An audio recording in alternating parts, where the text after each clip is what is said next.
Election आया और मोदी जी प्रधानमंत्री बने, उसके बाद सब लोगों ने मोदी से एक्सपेक्टेशन किया कि मोदी जी ये कर दें, मुझे ये दे दें।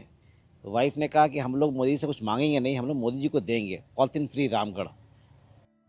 ठीक कहा है किसी ने, जब हौसला बना लिया ऊंची उड़ान का, फिर देखना फिजूल है कद आसमान का। अकेले चले थे, लोग जुड़ते गए और कारवां बनता गया।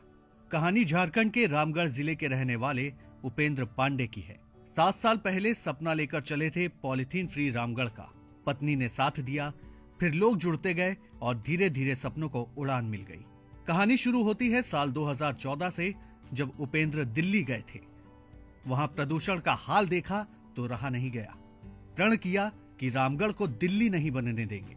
शहर को पॉलिथीन मुक्त करने का बीड़ा उठाया। तब से लेकर आज तक 7 सालों में 60 टन से ज्यादा वेस्ट प्लास्टिक को गमले के रूप में विकसित कर पौधों का दान कर चुके हैं।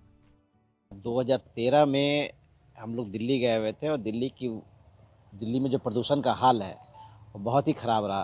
तो हम लोगों ने सोचा कि हमारे रामगढ़ में ये स्थिति ना उत्पन्न हो, इसके लिए हम लोगों को कुछ करना चाहिए।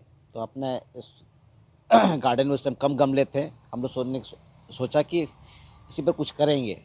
उसके बाद इलेक्शन आया और मोदी जी प्रधानमंत्री बने, उसके बाद सब लोगों ने मोदी से एक्सपेक्टेशन किया कि मोदी जी ये कर दें, मुझे ये दे दें। तो वाइफ ने कहा कि हम लोग मोदी से कुछ मांगेंगे नहीं, हम लोग मोदी जी को देंगे पॉलिथीन फ्री रामगढ़।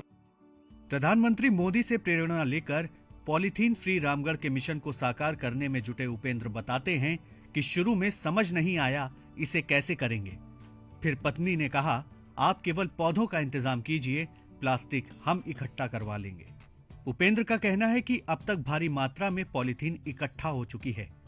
कई टन प्लास्टिक को रिसाइकलिंग के लिए भेज चुके हैं।